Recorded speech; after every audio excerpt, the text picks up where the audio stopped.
सिंध हुकूमत ने लॉकडाउन के दौरान मजीद 86 बरामदी सनतों को काम करने की इजाज़त दे दी है।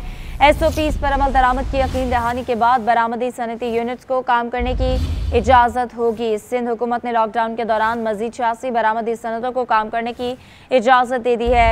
इसी पर मजीद बात करेंगे हमीद सोमरो से। हमीद सोमरो, इस फैसले से मुताल्लिक बताइएगा।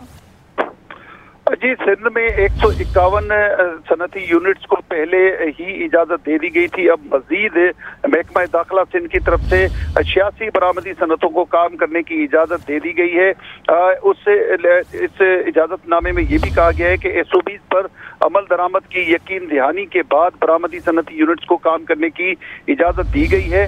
SOPs पर अमल न करने की सूरत में सनतों के खिलाफ तादीबी कार्रवाई की जा सकेगी। बरामदी सनती यूनिट्स ने वाज़ा करदा तरीक़ेकार पर अमल दरामद करने की तहरीरी यकीन दहानी महकमा दाखिला सिंध को करवा दी है, उसके बाद इनको इजाजत दी गई है। जी ठीक है हमीद सोमरो, आप हमारे साथ ही मौजूद रहिएगा। सूबाई वजीर सईद गनी साहब हमारे साथ मौजूद हैं, उनसे बात करेंगे। बहुत शुक्रिया सर आपके वक्त का। 86 बरामदी सनतों को काम करने की इजाज़त दे दी है, SOPs दिए गए हैं, इस हवाले से आप क्या राय रखते हैं? देखिए, हमारा तो फैसला था और जब नेशनल कोऑर्डिनेशन कमेटी में ये फैसला हुआ कि जिन फैक्ट्रीज के पास एक्सपोर्ट के ऑर्डर्स हैं और TDAP उनको ऑथेंटिकेट कर देगा तो हम उनको चलाने की इजाज़त दे देंगे। तो अब रोज़ाना की बुनियाद पर वो तमाम इंडस्ट्रीज जिनके पास एक्सपोर्ट्स के ऑर्डर्स हैं उनको अपने एक्सपोर्ट्स ऑर्डर्स मुकम्मल करने के लिए काम करने की इजाज़त दी गई है और उसके SOPs बनाए गए हैं जिस पर अमल दरामद कराने की उनसे अंडरटेकिंग दी जाती है और उसके बाद वो काम शुरू करते हैं। तो काफ़ी तादाद में अब तकरीबन 250 के करीब इंडस्ट्री ऐसी हैं जिनको इजाज़त दी जा चुकी है। सर, कल सिंध की वज़ीर सेहत की जानिब से ये कहा गया था कि आगे जो 2-3 हफ्ते हैं वो काफ़ी क्रिटिकल हो सकते हैं और डॉक्टर्स की जानिब से भी प्रेस कॉन्फ्रेंस की गई और उन्होंने भी यही कहा कि फ़िलहाल लॉकडाउन में सख्ती ही की जानी चाहिए। लेकिन शहबाज गिल की जानिब से ये कहा गया है कि डॉक्टर्स जो हैं वो सियासत कर रहे हैं और सूबाई हुकूमत मामलात ख़राब कर रही है, ये प्रोपेगेंडा है। क्या कहेंगे इस पर? देखिए, एक तो हमने ये सोच लिया है, तय किया हुआ है कि हम किसी फजूल आदमी की फजूल बात का जवाब नहीं देंगे।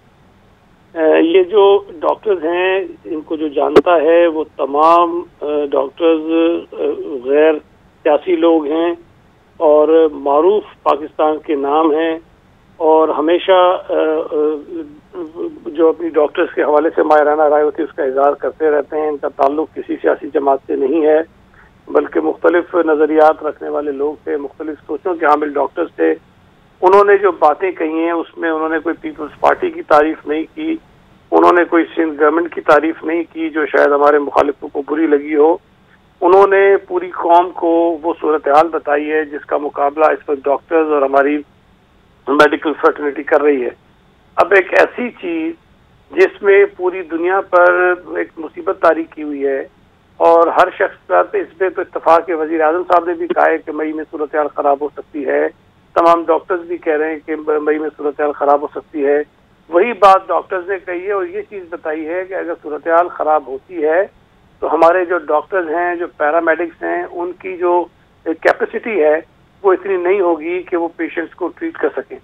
अब ये पूरी दुनिया की मिसालें हमारे सामने मौजूद है। अगर कोई डॉक्टर आपको सीधी बात बता रहा है तो वो भी नागवार गुजरे तो उनको भी आप लान तान करें और उनके ऊपर भी इल्ज़ाम लगा दें कि वो किसी सियासी जमात के कहने पर कर रही है। बहुत गैर जिम्मेदाराना और अफसोसनाक तर्ज अमल है।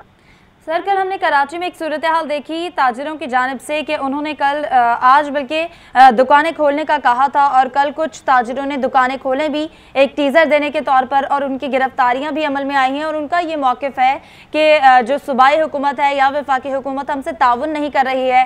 इतने दिन हो गए हैं लॉकडाउन में लेकिन हमसे किसी भी तरह का कोई भी ताउन नहीं किया जा रहा, मुश्किलात में है। उनके हवाले से क्या कहेंगे?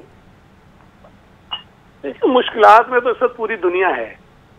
अगर हम अपने मुल्क की बात कर लें तो हर शख्स मुश्किल में है। किसी को रोजगार का मसला है, किसी की इंडस्ट्रीज बंद हैं, किसी का अगर कोई बेचारा रिक्शा टैक्सी चलाता है तो वो बंद है, कोई अपनी और कोई कारोबार करता है तो वो बंद है। हमें इस चीज़ का एहसास है कि लोग मुश्किल में हैं, लेकिन इन्हें ये सोचना चाहिए कि अगर ये मुश्किल पेश आई है तो उसके असबाब क्या हैं और तरजीह हमारी क्या होनी चाहिए। हम समझते हैं कि हुकूमतों की तरजीह इंसानी जानों की हिफाजत, उनकी सेहत का ख्याल करना होता है और इस वक्त जो काम हम कर रहे हैं या पूरे पाकिस्तान में हो रहा है वो पूरी दुनिया के, आधी दुनिया के मुल्कों में ये चीज़ हो रही है। तो इस चीज़ को रियलाइज करना चाहिए। जहाँ तक ये बात है कि हम ताउन नहीं कर रहे हैं, बिल्कुल गलत है।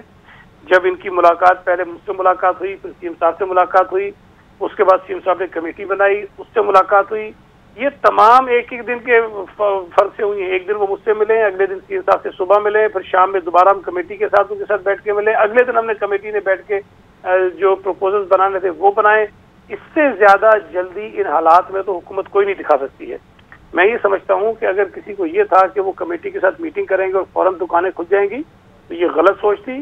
सीएम साहब ने भी वाजे कर दिया था मीटिंग में कि जो बात हम आपसे कर रहे हैं ये ऐसा नहीं होगा कि हम आपको एक आध दिन में दुकानें खुल जाएंगी, इसमें कुछ दिन जरूर लगेंगे। हम इसको प्रॉपरली प्रोसेस करेंगे, कंसल्ट करेंगे, उसके बाद आपको इजाज़त देंगे। लेकिन सईद गनी साहब, ताजिरों की जानिब से ये धमकी दी गई है कि यकम रमज़ान से वो अपनी दुकानें खोल लेंगे, क्योंकि उनका कहना है कि हमसे अगर ताउन नहीं, हमारी बात नहीं सुनी गई है। आपकी जानिब से ये कहा जा रहा है कि आपने उनसे बात की है, लाहे अमल के हवाले से बात की है, लेकिन उन्होंने धमकी दी है कि वो यकम रमज़ान से अपनी तमाम दुकानें खोल लेंगे। फिर क्या कार्रवाई करेंगे? देखिए, हमारे ये दोस्त हैं, हमारे भाई हैं और समझदार लोग हैं। मैं सिर्फ गुजारिश कर सकता हूं कि जो मौजूदा हालात हैं उसका ये इदराक करें, उसको महसूस करें, हालात की संगीनी को महसूस करें। बिल्कुल मैं इस बात से इत्तफाक करता हूं कि कारोबार होना चाहिए, रोजगार लोगों को होना चाहिए, लेकिन पहली तरजीह मैं समझता हूं कि हमारी तरह इनकी भी इंसानी जानें होनी चाहिए। खुदा न खास्ता इसमें कोई भी शख्स मुब्तला हो सकता है, ये वायरस किसी पे भी अटैक कर सकता है। हमें जितने इक़दाम करने हैं अपने शहरियों को महफूज रखने के लिए करने हैं। कारोबार का काम बिल्कुल हम करेंगे, बात हम इनसे कर लेंगे। मुझे उम्मीद है कि ये हुकूमत के फैसलों के खिलाफ नहीं जाएंगे और जो भी चीज़ होगी वो इत्तफाक राय से करेंगे। इस तरह की सूरत पैदा नहीं होगी जो कल पैदा हुई है। ठीक है, बहुत शुक्रिया सईद गनी साहब, आप हमारे साथ मौजूद थे। आपके वक्त का शुक्रिया।